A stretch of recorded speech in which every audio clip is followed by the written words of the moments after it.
Everyone, welcome to Sonam classes. आज हम groups and ring का एक चैप्टर करेंगे, परम्यूटेशन ग्रुप्स। तो स्टार्ट करते हैं हमारी परम्यूटेशन की डेफिनेशन से कि परम्यूटेशन क्या होता है। रीड करूँ। Let S be a non empty set. आपको एक सेट मिलेगा जो कि क्या होगा, non empty. Then a one one onto function F from S onto itself. मतलब आपको एस सेट मिल गया और आपको एस से ही एस पर एक फंक्शन लेना है, और वो फंक्शन क्या है, एफ। इस फंक्शन को अगर वो one one onto function होगा सेम से सेम सेट पर, तो फिर उसे हम क्या बोलेंगे, परम्यूटेशन। मतलब जैसे कि आपने एस सेट लिया, ठीक है, और यहाँ पर भी आपने क्या लिया, एस सेट, और यहाँ पर एक फंक्शन लिया, ठीक है।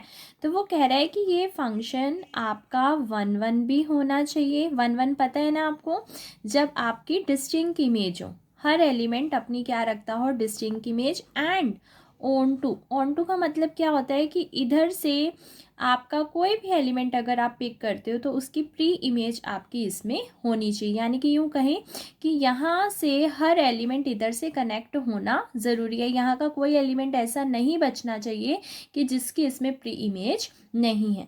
तो अगर एक फंक्शन वन वन और ऑन टू है और सेम से सेम पर जा रहा है, तो उस एफ को हम क्या बोलते हैं, परम्यूटेशन। किसके ऊपर, सेट के ऊपर, यानी कि एस के ऊपर। आगे देखो क्या कहता है, कहता है एस जो है आपका फाइनाइट सेट है। एस में मान लो कि कितने एलिमेंट हैं, एन एलिमेंट, क्योंकि हमने बोला ना फाइनाइट सेट। फाइनाइट सेट का मतलब यही है कि कुछ ना कुछ तो एलिमेंट्स होंगे, मतलब जिन्हें कि हम गिन पाएँ। तो हमने मान लिया कि हमारे पास कितने एलिमेंट है, एन एलिमेंट। अब एन एलिमेंट है तो कहते हैं आपका जो फंक्शन था, जिसे अभी अभी आपने क्या बोला है, परम्यूटेशन, तो वो कितनी डिग्री का हो जाएगा, एन डिग्री का। यानी कि परम्यूटेशन की डिग्री कैसे पता चलती है, हमारे एस सेट से। यानी कि हमारे सेट से वो फंक्शन कहाँ से कहाँ पर है, उस फंक्शन जहाँ से जहाँ पर था, यानी कि वो जो आपने सेट लिया था, उस सेट के अंदर जितने एलिमेंट होंगे आपकी परम्यूटेशन उतनी ही डिग्री की हो जाएगी। तो एग्जाम्पल्स लेते हैं इसके लिए। अब जैसे मैंने एस सेट लिया, उसके अंदर तीन एलिमेंट ले लिए। कौन कौन से, एक वन ले लिया, एक टू ले लिया, और एक थ्री ले लिया, और एक फंक्शन कंसीडर किया एस से एस पर, ठीक है। और ये बताया गया कि एफ को वन पर लगा रहे हैं तो आंसर टू आ रहा है, टू पर लगा रहे हैं तो वन आ रहा है, थ्री पर लगा रहे हैं तो थ्री आ रहा है। मतलब जैसे कि मैंने यहाँ पर एस लिया और यहाँ पर भी मैंने एस लिया, और बीच में मैंने क्या ले लिया, फंक्शन। यहाँ लिया one two three, one two three. तो उसे क्या बोला है कि टू किससे कनेक्ट है मेरा, वन से। वन किससे कनेक्ट है, टू से। और थ्री किससे कनेक्ट है, थ्री से। तो देखो हर एलिमेंट के डिस्टिंक्ट इमेज है, बिल्कुल। और यहाँ से कोई एलिमेंट ऐसा है जिसको यहाँ पर अपनी प्री इमेज नहीं मिली हो, देख लो। वन को प्री इमेज मिली थी टू, टू को प्री इमेज मिली थी वन, और थ्री को प्री इमेज मिली है थ्री। इसका मतलब ये जो एफ फंक्शन है वो हमारा कैसा है, वन वन भी है एंड ऑन टू भी है, और सेम से सेम पर है, तो एफ परम्यूटेशन बन गई। आप देखो बनाने का भी तरीका होता है। जैसे कि देखो हमने एक एफ फंक्शन लिया, जब भी आपको ऐसे परम्यूटेशन बनानी हो तो आप अपने सेट के अंदर एलिमेंट देख लो कौन से उन्होंने यूज़ किए। जैसे कि वन टू थ्री, आप ऊपर वाली जगह पर वन टू थ्री लिख दो, ठीक है। आप देखो वन की इमेज कितनी है, टू, तो वन के नीचे टू लिख दो। टू की इमेज कितनी है, वन, तो टू के नीचे वन लिख दो। थ्री की इमेज कितनी है, थ्री। अब अभी अभी हमने जस्ट ऊपर डेफिनेशन में पढ़ा था, जितने सेट के अंदर एलिमेंट होंगे हमारी परम्यूटेशन भी उतनी ही डिग्री की हो जाएगी। That's why our F is a permutation of degree three. एक और एग्जाम्पल लिया है, इसके अंदर चार एलिमेंट ले लिए। कौन कौन से, वन टू थ्री और फोर।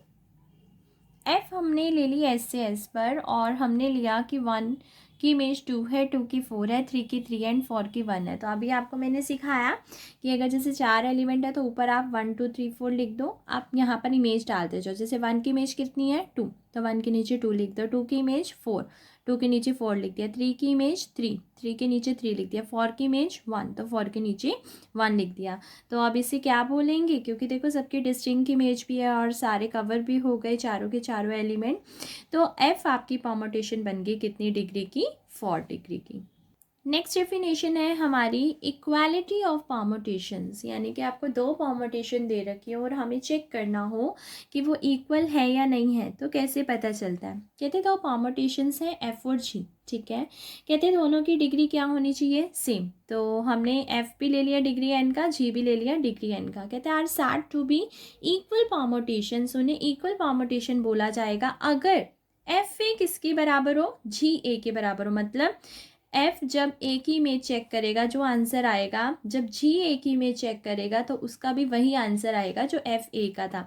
और पीछे देखो लिखा है ये ए कोई पर्टिकुलर एलिमेंट नहीं है, बल्कि ये सबको रिप्रेजेंट कर रहा है। For all A belongs to S, मतलब वो ये कहना चाह रहा है कि हर एलिमेंट जब जब अपनी इमेज निकालेगा, एफ जब उस एलिमेंट की इमेज निकालेगा और जी भी जब उस एलिमेंट की इमेज निकालेगा, तो वो क्या होनी चाहिए, सेम। जैसे कि हमने देखो एक एग्जांपल कंसीडर किया, यहाँ देखो एफ ले लिया 1 2 3 4 और 1 की इमेज 2, 2 की इमेज 3, 3 की इमेज 4 एंड 4 की इमेज 1। इसी तरह से एक जी ले लिया 1 3 2 4, 1 की इमेज 2 है, 3 की इमेज 4 है, 2 की इमेज 3 है एंड 4 की इमेज 1 है। ये हमें क्वेश्चन मिला है। सबसे पहले तो हमने ये देखा ये भी परमुटेशन है, ये भी परमुटेशन है, कितने डिग्री की है, कितने एलिमेंट यूज़ हुए हैं, 4। कितने एलिमेंट यूज़ हुए हैं, 4। तो डिग्री कितनी हो गई, 4, क्योंकि एस के अंदर हमारे 4 एलिमेंट हो गए, ठीक है। अब 1 की इमेज नोट कर ली 2, 2 की इमेज नोट कर ली 3, 3 की इमेज नोट कर ली 4, 4 की इमेज नोट कर ली 1। इधर देखो 1 की इमेज 2, 3 की इमेज 4, तो मैंने 3 की इमेज 4 लिख दी एंड 2 की इमेज 3, क्योंकि जी परमुटेशन का नाम है तो जी ऑफ लिख रहे हैं एंड जी ऑफ 4 हमारा क्या हो गया, 1।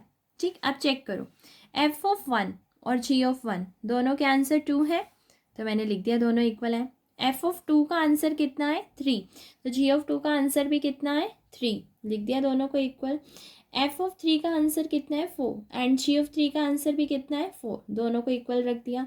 एफ ऑफ 4 का आंसर क्या है, 1, जी ऑफ 4 का आंसर क्या है, 1, तो मैंने इसे भी इक्वल लिख दिया। तो दैट मीन्स हम कह सकते हैं कि दोनों परमुटेशन आपस में क्या है, इक्वल, क्योंकि हमने चेक किया एफ ऑफ ए और बराबर क्या था, G of a for all A belongs to S, यानी कि हमने चारों एलिमेंट पर चेक किया, G1 F1 same, G2 F2 same, G3 F3 same and G4 F4 भी सेम, तो सभी एलिमेंट में सेम होगी। दैट मीन्स कि हमारी दोनों परमुटेशन क्या है, इक्वल है। नेक्स्ट डेफिनेशन क्या कह रही है कि अगर आपके पास डिग्री एन की आप परमुटेशन बनाओ तो अलग अलग परमुटेशन की संख्या आप टोटल कितनी बना सकते हो, यानी कि आप एस सेट के अंदर अगर एन एलिमेंट लेके चल रहे हो तो आप उसकी हेल्प से कितनी परमुटेशंस को बना सकते हो, वो उन्होंने बताया है कि हम अलग अलग परमुटेशंस की संख्या एन डिग्री वाली कितनी बना सकते हैं, एन फैक्टोरियल। मतलब अगर एस सेट के अंदर 3 एलिमेंट है और आपसे पूछा जाए कि आप कितनी परमुटेशंस अलग अलग बना सकते हो, तो आप कहोगे 3 फैक्टोरियल। 3 फैक्टोरियल मतलब आप 6 परमुटेशन बना सकते हो, 6 अलग अलग अरेंजमेंट कर सकते हो इमेजेस को लेकर। अगर आपके पास डिग्री 4 है और आपको ये पूछा जाए आप बताओ, तो आप कहोगे 4 फैक्टोरियल। 4 फैक्टोरियल यानी कि 24, यानी कि आप 24 अरेंजमेंट कर सकते हो। मतलब आप ऊपर 1 2 3 4 लिखोगे और नीचे जो आप उनकी इमेजेस दोगे तो आपके पास 24 वेज होंगे उनको रिप्रेजेंट करने के, ठीक है। Collection of all permutations of degree N, अगर हम एन डिग्री की जो अभी अभी हम ऊपर परमुटेशंस की बात कर रहे थे, कहते हैं अगर हम ये सारी परमुटेशंस जितनी भी बन रही हैं अगर हम उन्हें कलेक्ट कर लें तो फिर उसको किससे रिप्रेजेंट करेंगे, तो वो कहता है कि कितनी डिग्री की बात कर रहे हो, एन डिग्री की बात कर रहे हो, और एन डिग्री की आपने सारी परमुटेशंस ले ली, उनको एक बॉक्स में बंद कर दिया, तो उस बॉक्स का नाम हम क्या रखेंगे, पी एन या फिर एस एन। तो एन डिग्री की जितनी भी परमुटेशंस जितनी भी आप मतलब बनती हैं, जैसे अभी अभी ऊपर बताया ना कि एन फैक्टोरियल बनती हैं, तो इसका मतलब वो सभी की सभी को एक बॉक्स में जब मैं डाल दूंगी तो वो बॉक्स मेरा क्या कहलाएगा, पी एन या फिर एस एन। तो एस एन नोटेशन ही यही होगी, पी एन नोटेशन ही यही होगी कि ये जो है कलेक्शन है एन डिग्री की सभी परमुटेशंस की। तो देखो इसको और भी क्या बोल सकते हैं, सिमेट्रिक सेट बोल सकते हैं परमुटेशंस का ऑफ डिग्री एन, क्योंकि हमने नीचे यहाँ पर क्या रिप्रेजेंट किया, एन, तो इसका मतलब ये एन डिग्री की बात कर रहा है। अब देखो इसी के लिए मैंने एक एग्जांपल लिया, जैसे कि P3 क्या होगा बताना, 3 डिग्री की परमुटेशंस जितनी भी बनती है उनकी कलेक्शन, तो अभी अभी मैंने जस्ट आपको बताया था कि कितने आप अलग अलग परमुटेशन बना सकते हो से 3 फैक्टोरियल यानी कि 3 × 2 × 1 यानी कि 6। तो अब देखते हैं हम 6 बना पा रहे हैं, तो चेक करते हैं। तो आप क्या करो, 6 ऐसे बनाकर और सब में ऊपर 1 2 3 डाल दो, ठीक है। चलो अब बनाने का तरीका देखो कि हमारे 6 अलग अलग अरेंजमेंट कैसे हैं। देखो सबसे पहले पहले नंबर पर तो 1 फिक्स कर दो। कितनी यहाँ पर बची, 2 जगह बची, यहाँ पर 2 लिख दो, यहाँ पर 3 लिख दो। अभी भी पहले नंबर पर 1 ही लिखो, ध्यान से देखो। और यहाँ 2 और 3 था ना, इसको उल्टा कर दो। अब पहले नंबर पर 1 को लेकर जितनी चीज़ बन सकती थी मैंने बना दी। अब इधर आओ, पहले नंबर पर क्या लिख दो, 2। अब क्या बचता है बताना, 1 और 3, ठीक। अब पहले नंबर पर फिर क्या लिखा, 2। 1 और 3 का उल्टा क्या कर दूंगी मैं, 3 और 1। तो 2 को लेकर भी जितना मेरे से बन सकता था मैंने बना दिया। पहले नंबर पर क्या ले लिया, 3, बचा क्या, 1 और 2। तो पहले नंबर पर 3 लिया, 1 और 2 का उल्टा 2 और 1। तो अब बताओ और कोई चॉइस बनती है, आप इसके अलावा और कोई सोच सकते हो? नहीं, क्योंकि हमने हर जगह पर 1 2 3 डालकर देख लिया। तो टोटल हमारे पास 6 ही चॉइस थी। तो देख लो, यहाँ पर 1 की इमेज 1 है, 2 की इमेज 2 है, 3 की इमेज 3 है। यहाँ 1 की तो 1 है लेकिन 2 की 3 है, लेकिन 3 की 2 है। यहाँ 1 की इमेज 2 है, 2 की 1 है, 3 की 3 है। यहाँ 1 की 2 है, 2 की 3 है, यहाँ 3 की 1 है। यहाँ 1 की इमेज 3 है, 2 की इमेज 1 है, 3 की इमेज 2 है।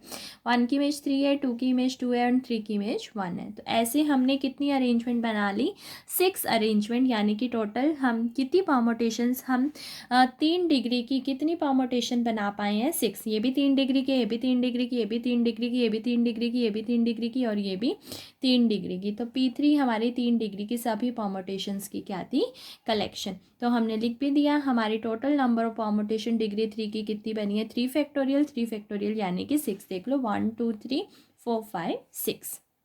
और बस P3 बोला था तो मैंने इन्हें कर्ली ब्रैकेट के अंदर डाल दिया, एक सेट बनाकर।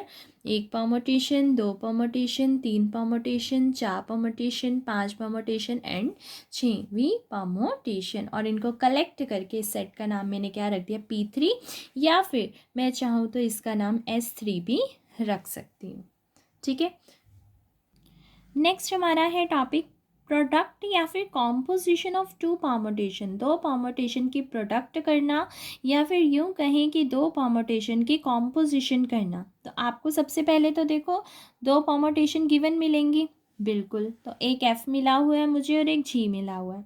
तो मुझे जो F मिला हुआ था मैंने उनसे उनकी इमेजेस नोट कर ली। जैसे 1 की इमेज थी 3 तो मैंने लिख दिया, 2 की इमेज थी 4 मैंने लिख दिया, 3 की इमेज थी 1 मैंने लिख दिया एंड 4 की इमेज थी 2 तो लिख दिया। ये F वाले थे, F वाले इसलिए। अब G वाले में देखो 1 की इमेज कितनी है, 2, 2 की इमेज कितनी है, 3, 3 की इमेज कितनी है, 1 एंड 4 की इमेज कितनी है, 4। तो फर्स्टली मैंने ये नोट डाउन कर लिया। अब उन्होंने कॉम्पोजिशन की बात करी है, मतलब कि F ऑफ G या फिर G ऑफ F, या फिर यूँ कहें F के G के साथ प्रोडक्ट या फिर G की F के साथ प्रोडक्ट। तो मैंने यहाँ क्वेश्चन मार्क डाल दिया कि मुझे ये भी निकालना है और ये भी निकालना है, ठीक है। वो आपको क्वेश्चन में बोलेगा कि आपको क्या चीज़ फाइंड आउट करनी है। अब जैसे कि आपको सबसे पहले क्या निकालना है, F ऑफ G। तो जब आपके टोटल तो 4 ही एलिमेंट हैं तो ये भी उन्हीं 4 पर लगेगा। तो सबसे पहले मैंने इसे किस पर लगाया, 1 पर। अब ये ऑफ कैसे खुलता है, F पड़ा रहेगा, ये ऑफ किसके ऊपर लग जाएगा, G किसके ऊपर लग जाएगा, 1 के ऊपर। ध्यान से देखो खोलने का तरीका क्या है, G 1 पर था, ये ऑफ की क्या बन गई, ब्रैकेट, F ऐसे का ऐसे।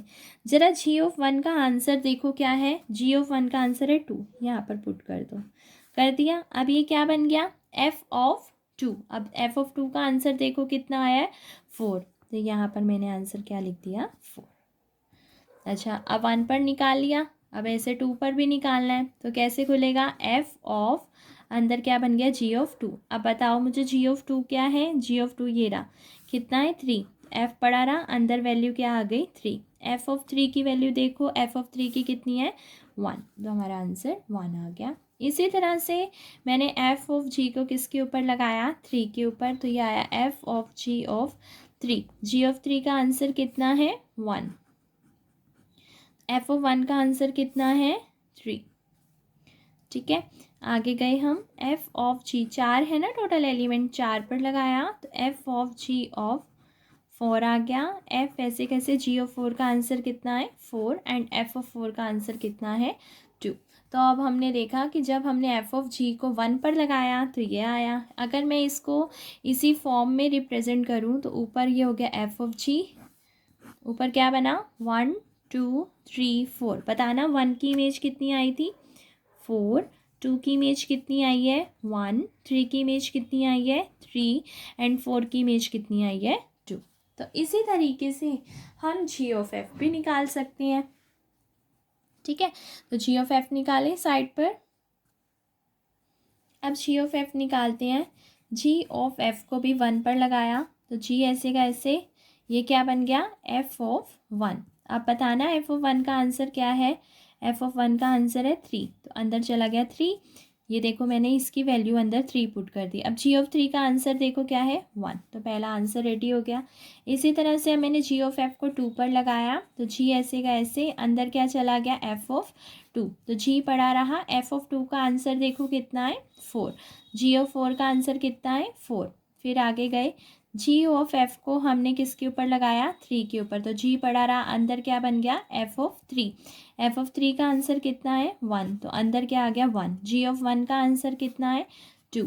आगे हमने जी ऑफ एफ को किसके ऊपर लगाया 4 के ऊपर, तो जी पड़ा रहा, अंदर क्या आ गया एफ ऑफ 4, तो जी पड़ा रहा एफ ऑफ 4 की वैल्यू कितनी है 2 एंड जी ऑफ 2 की वैल्यू कितनी है 3। तो अब मैं अगर इसके अकॉर्डिंग इसका बनाऊं, जी ऑफ एफ बनाऊं, तो ऊपर तो सबसे पहले अकॉर्डिंग टू रूल हम पहले लिख देते हैं 1 2 3 4। हाँ, अगर उसने खुद देना हो तो वो आगे पीछे इसको कर सकता है। जब हम खुद बनाते हैं तो हम सीधा ही लाइन में लिख देते हैं। ठीक है, अब बताओ 1 की इमेज कितनी आई थी, जब हमने 1 लगाया था तो 1 आंसर आया, 2 लगाया था तो 4 आंसर आया, 3 लगाया तो 2 आंसर आया एंड 4 लगाया तो 3 आंसर आया। तो देख लो, क्लियर हो गया। अब इसी को मैं आपको शॉर्टकट तरीके से करके दिखाती हूँ। आप आंसर देख लो, 1 4 2 1 3 3 4 2 है ना, इधर 1 1 2 4 3 2 4 3। अब कैसे करते हैं शॉर्टकट से वो भी सीखते हैं। देखो मैंने स्टेटमेंट लिख दी है, हमें जब एफ ऑफ जी निकालना, मैंने वही एफ उतारा है और वही जी उतारा है। एफ ऑफ जी है ना, तो वो कहते हैं पहले पूरा एफ उतार लो, उतार लिया। फिर जी है ना, कहते हैं पूरा जी उतार लो, मैंने उतार लिया। अब आपका पहला स्टेप क्या है, देखो सुनो। कहते हैं आपको एफ ऑफ जी का जो आंसर लाना है ऊपर, तो क्या आएगा 1 2 3 4, मैंने लिख दिया। ठीक है, अब आंसर कैसे आना है, पीछे से चलेंगे। ठीक है, पीछे से चलना है। हाँ जी, किसका ढूंढने जा रहे हो 1 का, चलो इधर आओ। ध्यान से एक चीज़ बिल्कुल ध्यान से देखना, पीछे से चलेंगे और 1 से स्टार्ट कर रही हूँ। 1 किस में गया 2 में, इस पीछे से 1 किस में जा रहा है 2 में। अब आगे आ जाओ 2 को लेकर, 2 किस में जा रहा है 4 में, तो टोटल दोनों का कंबाइन कर देंगे। 1 किस में जा रहा था 2 में और 2 किस में जा रहा था 4 में, तो 1 का आंसर क्या बन गया 4। ठीक है, अब अगला कौन है बताओ 2, इधर आओ पीछे से चलो। 2 किस में जा रहा है 3 में, अब इधर आओ। 3 किस में जा रहा है 1 में, अब 3 को लेके चले। 3 किस में जा रहा है 1 में, और यहाँ से 1 किस में जा रहा है 3 में, इधर आओ। 4 किस में जा रहा है 4 में, और 4 किस में जा रहा है 2 में। देख लो 4 1 3 2 था, चेक करें, देख लो 4 1 3 2 था ना एफ ऑफ जी का नीचे। अब जी ऑफ एफ निकालते हैं, तो आपको पता है रूल के अकॉर्डिंग पहले तो ऊपर क्या लिख दो 1 2 3 4, तो पहले पूरी जी की वैल्यू फिर पूरी एफ की वैल्यू। ठीक है, आप ऊपर 1 2 3 4 लिख दिया, फिर 1 से चलना है। बताओ 1 किस में जा रहा है 3 में, अब इधर से आओ। 3 किस में जा रहा है 1 में। ठीक है, अब इधर आओ 2 पर गए। 2 किस में जा रहा है 4 में, और इधर से 4 किस में जा रहा है 4 में। अब अगला कौन है 3, 3 के पास जाओ, पीछे से चलना होता है। 3 किस में जा रहा है 1 में, अब इधर से देखो 1 किस में जा रहा है 2 में, तो फाइनल आंसर क्या हो गया 2। 4 किस में जा रहा है 2 में, तो इधर से 2 किस में जा रहा है 3 में। अब देख लो नीचे 1 4 2 3 है ना, जी ऑफ एफ का देखिए वहाँ पर 1 4 2 3 है ना। तो ये शॉर्टकट था जो अभी अभी हमने किया। तो पीछे से चलते हैं हमेशा, ठीक है। बस फाइनली हमारा एफ ऑफ जी भी निकल गया और जी ऑफ एफ भी निकल गया, जिसको कि हम प्रोडक्ट भी बोल देते हैं टू परमोटेशंस की, या फिर कॉम्पोजिशन भी बोल देते हैं टू परमोटेशन की, ठीक है। नेक्स्ट हमारी डेफिनेशन है कि आइडेंटिटी परमोटेशन क्या होती है। देखो, आइडेंटिटी परमोटेशन बिल्कुल सिंपल है। बस वो ये कहता है कि हर एलिमेंट अपने आप में ही जा रहा हो, अपने आप में जा रहा हो मतलब कि 1 की इमेज चेक करो तो 1 हो, 2 की चेक करो तो 2, 3 की 3, 4 की 4, 5 की 5, 6 की 6, लाइक दैट, ठीक है। अगर 7 डिग्री का होगा तो 1 की 1, 2 की 2, 3 की 3, 4 की 4, 5 की 5, 6 की 6 एंड 7 की 7, ठीक। तो मतलब वो ये कह रहा है कि इमेजेस वही हो, जो एलिमेंट है वही इमेज भी वही निकल कर आ जाए। तो देखो, हमने एक एग्जांपल कंसीडर किया है। 1 2 3 4 5 मतलब 5 डिग्री का है ना। देखो 1 की इमेज कितनी है, 1, 2 की 2, 3 की 3, 4 की 4, 5 की 5। देखो लिख के भी देखा। एफ ऑफ 1 का आंसर 1, एफ ऑफ 2 का आंसर 2, एफ ऑफ 3 का आंसर 3, एफ ऑफ 4 का आंसर 4, एफ ऑफ 5 का आंसर 5। तो यहाँ पर ये कौन सी परमुटेशन है हमारी, आइडेंटिटी परमुटेशन। इसी तरह से देखो, मैंने 3 डिग्री वाला भी चेक किया, 1 की 1, 2 की 2, 3 की 3। अगर ऐसा हो तो उसे क्या बोलते हैं, आइडेंटिटी परमुटेशन। नेक्स्ट हमारी डेफिनेशन है इनवर्स परमुटेशन। आपको क्या मिलेगी, एक परमुटेशन मिलेगी, ठीक है। आपको इसका इनवर्स निकालना है। तो इनवर्स में आपने क्या करना है, बस जो लिखा हुआ है ना उसका उल्टा करते जाओ। जैसे कि देखो, ध्यान से देखना, 1 3 है ना, तो ऊपर 1 था नीचे 3 था, ऊपर 3 कर दिया नीचे 1 कर दिया। 2 1 है ना, 1 2 कर दिया। 3 2 है ना, 2 3 कर दिया। 4 4 है ना, 4 4 कर दिया। अब इसे ठीक करके लिख लो, क्योंकि हम हमेशा आगे क्या लिखते हैं, 1 2 3 4। तो देख लो, आपने अभी अभी जस्ट 1 का आंसर क्या बताया था, 2, 2 का आंसर क्या बताया था, 3, 3 का आंसर क्या बताया था, 1 एंड 4 का क्या बताया था, 4। That is our answer. अब सेकंड भी करें। तो सबसे पहले तो पेयर उल्टे कर दिए, 3 का 1, ऊपर उल्टा कर दिया 1 2, उल्टा कर दिया 2 3, और फिर इसे ठीक कर देंगे। ऊपर क्या बना देंगे, 1 2 3, एंड देन 1 का आंसर नोट कर लेंगे कौन था, 2, 2 का नोट कर लेंगे कौन था, 3, 3 का नोट कर लेंगे कौन था, 1। तो दैट इज आवर आंसर, ठीक है। नेक्स्ट आएगी हमारी साइक्लिक परमुटेशन, या फिर यूं कहें कि एक परमुटेशन की क्या बनानी है, साइकिल बनानी है।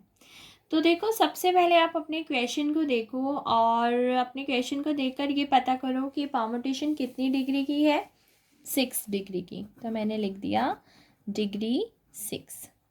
अब क्या करना है, साइकिल कैसे बनानी है परमुटेशन की, इधर देखो। आप यहाँ से रीड करना शुरू करो। जैसे 1 1 से स्टार्ट किया मैंने, 1 किस में जा रहा है ये बताओ, 2 में। 2 किस में जा रहा है, 4 में। 4 किस में जा रहा है, 3 में। एंड 3 किस में जा रहा है, 1 में। तो देखो, 1 से शुरू किया था, 1 पे रुक गई ना, एक साइकिल बन गई। तो मैंने 1 को चेक कर लिया, 2 को चेक कर लिया, 4 को चेक कर लिया, 3 को चेक कर लिया, फिर वो 1 पर आ गया। अच्छा, 1 भी चेक हो चुका है, 2 भी चेक हो चुका है, 4 भी चेक हो चुका है, 3 भी चेक हो चुका है, 5 नहीं हुआ। 5 किस में जा रहा है, 5 में, ये भी साइकिल क्लोज होगी। 6 किस में जा रहा है, 6 में, ये भी साइकिल क्लोज हो गई, ठीक है। तो यानी कि यहाँ से साइकिल क्या बनी है, 1 2 4 3।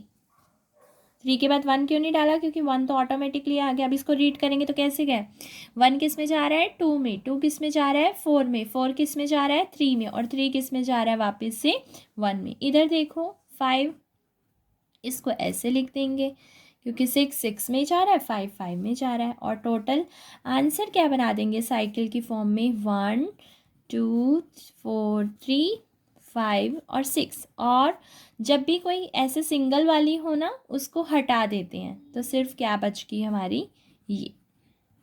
क्योंकि अब आपको पता है भाई 6 परमुटेशन का है और इसके अंदर 5 नहीं दिखाई दे रहा, तो इसका मतलब ये अंडरस्टूड है कि 5 5 में जा रहा है। 6 नहीं दिखाई दे रहा, मतलब 6 6 में जा रहा है। तो ये साइकिल कितने लेंथ की हो गई, 1 2 3 4। तो साइकिल कितनी लेंथ की हो गई, 4 लेंथ की, ठीक है। अब जैसे देखो मैंने एक और एग्जांपल लिया, मुझे दिख रहा है 7 तक काउंटिंग है तो मैंने डिग्री 7 लिख दी। अब स्टार्ट किया मैंने अपने 1 से। 1 किस में जा रहा है? 3 में। 3 किस में जा रहा है? 4 में। 4 किस में जा रहा है? 2 में। 2 किस में जा रहा है? 6 में। एंड 6 किस में जा रहा है? 1 में। तो 1 से शुरू किया, 1 पे ख़त्म, एक साइकिल बन गई। तो कौन कौन से एलिमेंट यूज़ कर लिए? 1 भी यूज़ कर लिया, 3 भी कर लिया, 4 भी कर लिया, 2 भी 6 और 6 भी कर लिया।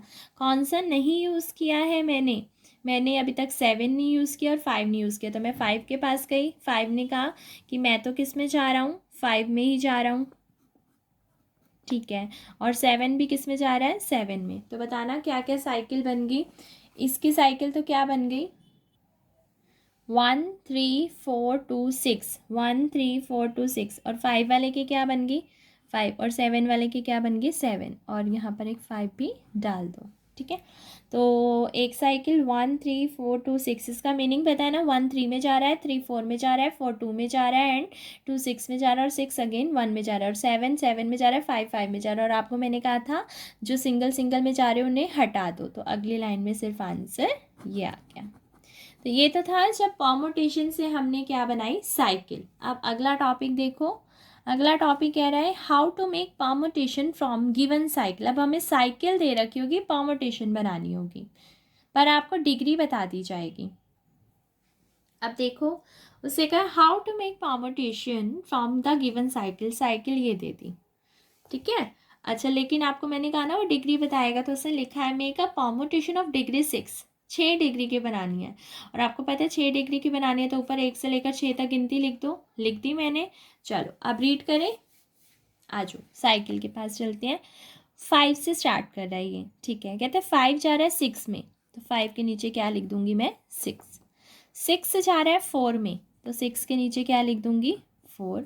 4 जा रहा है 1 में, 4 के नीचे लिख दिया मैंने 1। और 1 किस में जा रहा है? 5 में, ठीक है। दोबारा से देखो, 5 किस में जा रहा है? 6 में। 6 किस में जा रहा है? 4 में। 4 किस में जा रहा है? 1 में। 1 किस में जा रहा है? 5 में। Okay okay.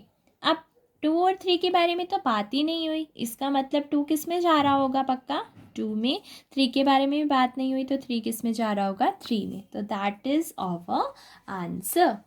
तो ये हमने परमुटेशन बना ली अपनी 6 डिग्री की, ठीक है। अब नेक्स्ट क्वेश्चन देखते हैं। कहते हैं अब हम आपको साइकिल ये दे रहे हैं और आपको परमुटेशन बनानी 7 डिग्री की, तो ऊपर 7 तक गिनती लिख दी। चलो स्टार्ट करते हैं। 4 से स्टार्ट कर रहा है ये, 4 के पास चले जाओ। 4 किस में जा रहा है? 3 में, लिख दिया। 3 किस में जा रहा है? 1 में। 1 किस में जा रहा है? 2 में। 2 किस में जा रहा है? 5 में। 5 किस में जा रहा है? 4 में। लेकिन 6 के बारे में बात नहीं हुई, 7 के बारे में बात नहीं हुई। दैट मीन्स कि 6 6 में जा रहा है एंड 7 7 में जा रहा है। अगेन चेक कर लें, एक बार वेरीफाई कर लें, क्रॉस चेक करते हैं। 4 किस में जा रहा था? 3 में। 3 किस में जा रहा है? 1 में। 1 किस में जा रहा है? 2 में। 2 किस में जा रहा है? 5 में। एंड 5 किस में जा रहा है? 4 में। तो 6 6 में, 7 7 में, ठीक है। तो ये था हमारा टॉपिक कि परमुटेशन बनानी हो जबकि हमें साइकिल गिवन हो। तो हमने दोनों तरीक़ों से सीख लिया, परमुटेशन गिवन हो तो साइकिल भी आती है बनाने, साइकिल गिवन हो तो परमुटेशन भी आती है। अब नेक्स्ट टॉपिक है कि अगर साइकिल से रखी और उनको मल्टीप्लाई करनी हो तो कैसे करेंगे। तो कोई बात नहीं, अब साइकिल के मल्टीप्लाई करनी है ना, तो पहले साइकिल से परमुटेशन बना लेंगे, और परमुटेशन को मल्टीप्लाई करना हमने सीख ही लिया था, तो फटाफट से करते हैं। ये तो multiply the cycle this and cycle this represented in a permutation of degree 6। उसने बता दिया कि ये साइकिल भी 6 डिग्री वाली है और ये साइकिल भी 6 डिग्री वाली है, मतलब कि ये भी 6 डिग्री की परमुटेशन बनाएगी और ये भी 6 डिग्री की परमुटेशन बनाएगी। तो मैंने अपना क्या ले लिया? फर्स्ट साइकिल ली, और मुझे पता है क्योंकि ये 6 डिग्री की परमुटेशन बनाएगी तो मैंने 1 to 6 काउंटिंग लिख दी। चलो और फटाफट से साइकिल से रिजल्ट निकालते हैं। 1 किस में जा रहा है? 2 में। 2 किस में जा रहा है? 3 में। 3 किस में जा रहा है? 1 में। ना तो 4 किसी में गया, ना 5 ना 6, इसका मतलब 4 4 में जा रहा है, 5 5 में जा रहा है और 6 6 में जा रहा है। नेक्स्ट साइकिल के पास गई मैं। 5 6 4 1। तो स्टार्ट करते, पहले तो 6 डिग्री की परमुटेशन थी, 1 से लेकर 6 तक गिनती लिख दी। अब 5 से स्टार्ट किया। 5 किस में जा रहा है? 6 में। 6 किस में जा रहा है? 4 में। 4 किस में जा रहा है 1 में, 1 किस में जा रहा है 5 में, तो 2 किसी में नहीं जा रहा, तो 2 2 में गया, मतलब 3 3 में गया। ठीक है, तो मैंने क्या करा, दोनों की वैल्यू पुट कर दी। देख लो, मैच कर लो, यही चीज़ थी। 2 3 1 4 5 6, 2 3 1 4 5 6, 5 2 3 1 6 4। आप दोनों की मल्टीप्लाई करनी सीखनी है। पहले की वैल्यू पुट करी, दूसरे की वैल्यू पुट करी, और आपको पता है आंसर भी 1 2 3 4 5 6 वाला ही आएगा। चल, अब आंसर देखो, लिखना कैसे कैसे सिखाई थी आपको, कि पीछे से स्टार्ट करेंगे, है ना। 1 से लेके चले, 1 किस में गया 5 में, ठीक है, और इधर से 5 किस में गया 5 में, 2 किस में गया 2 में, और इधर से 2 किस में गया 3 में। चलो इधर आओ, 3 किस में जा रहा है 3 में, और 3 किस में जा रहा है 1 में, 4 किस में गया 1 में, और 1 किस में गया 2 में, 5 किस में गया 6 में, और 6 किस में गया 6 में, 6 किस में गया 4 में, 4 किस में गया 4 में। तो बस आंसर। ठीक है, अब दोबारा से एक बार चेक कर लेते हैं। 1 किस में गया 5 में, 5 किस में गया 5 में, ठीक है। 2 किस में गया था 2 में, 2 किस में गया 3 में, 3 लिख दिया। 3 किस में गया था 3 में, और 3 किस में गया 1 में, लिख दिया। 4 किस में गया 1 में, 1 किस में गया 2 में, 5 किस में गया 6 में, 6 किस में गया 6 में, 6 गया 4 में, 4 गया 4 में। ठीक है, अब क्योंकि गिवन क्वेश्चन साइकिल के फॉर्म में था, तो आंसर भी हमें साइकिल की फॉर्म में देना होगा। तो देखो, साइकिल के फॉर्म में कैसे देंगे, अभी सिखाया था। 1 किस में गया 5 में, ठीक है, 5 किस में गया 6 में, 6 किस में गया 4 में, 4 किस में गया 2 में, 2 किस में गया 3 में, एंड 3 किस में गया 1 में।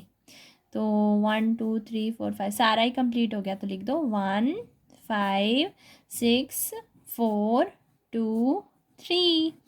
That is our answer.